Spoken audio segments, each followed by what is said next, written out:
On commence donc ce JT par le froid qui sévit sur la région depuis 2 jours maintenant. Notre invité pour faire le point, c'est le préfet du Puy-de-Dôme, Francis Lamy. Bonsoir. Bonsoir. Alors, après 2 jours de niveau 2, vous déclenchez ce soir le niveau 3 du dispositif d'urgence hivernale. Pourquoi? Parce que les conditions météorologiques s'aggravent et aussi parce qu'il faut anticiper. Nous avions ce matin une conférence téléphonique, un certain nombre de préfets de région, avec le ministre, M. Apparu, qui nous a demandé de nous mobiliser et qui nous a demandé la plus grande attention. Et c'est parce que cela nous permet aussi de mobiliser davantage de moyens. Alors, quelles sont les conséquences concrètement du déclenchement de ce niveau 3? Quelles sont les différences avec le niveau 2? Plus de moyens qui sont mobilisés. Par exemple, hier, nous étions en niveau 2. Il y avait 350 places dans le département du Puy-de-Dôme. Ce soir, nous sommes en niveau 3 et nous avons un peu plus de 400 places disponibles. Il y a aussi les services de l'État, la police, la gendarmerie, les pompiers qui sont mobilisés. Alors, qu'en est-il des places d'hébergement? Où sont-elles réparties sur le département du Puy-de-Dôme? La plupart des places d'hébergement sont réparties dans le territoire de la plaque urbaine de Clermont-Ferrand. Il y a des hôtels, il y a des gymnases, il y a des bungalows, il y a tout un dispositif qui garantit que personne ne restera à la rue. Vous avez visité tout à l'heure notamment le gymnase de Chatrousse à Chamalières. Comment se passent les choses là-bas et est-ce que le gymnase va être complet ce soir? Hier, il était presque complet. 50 places et à peu près, il y avait, je crois, 48 personnes. Je suis allé sur place aux côtés du député maire, M.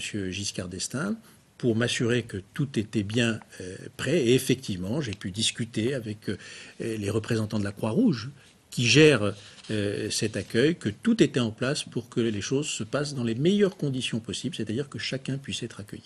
Alors on parlait de Chamalières, mais la commune de Beaumont, elle aussi, vient de réquisitionner un gymnase pour y installer des places d'hébergement d'urgence. Il s'agit du gymnase de l'Artière.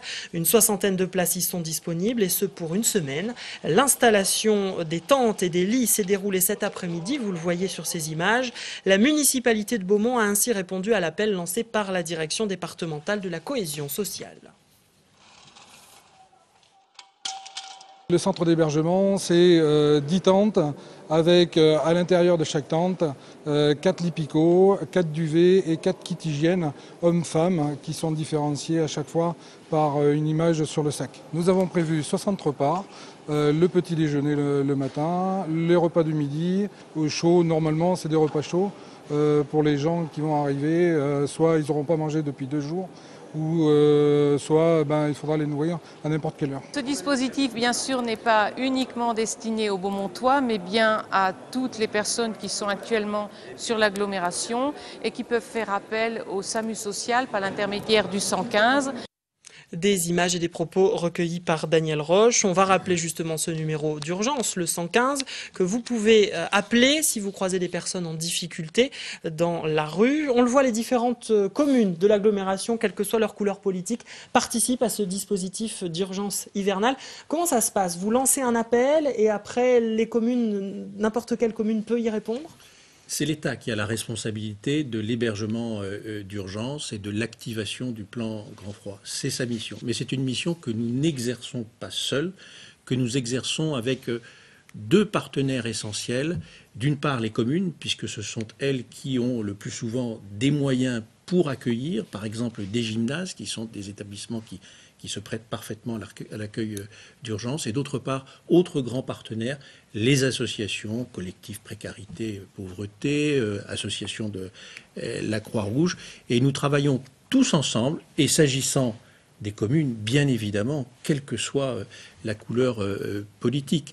Il y a une union nationale pour faire face à cette situation et nous la mettons en œuvre. Est-ce que tous les hébergements disponibles sur le Puy-de-Dôme, vous avez cité le nombre de places tout à l'heure, sont, je dirais, salubres et sûrs? Parce qu'il arrive parfois qu'on croise des gens qui préfèrent même rester dehors plutôt qu'y aller.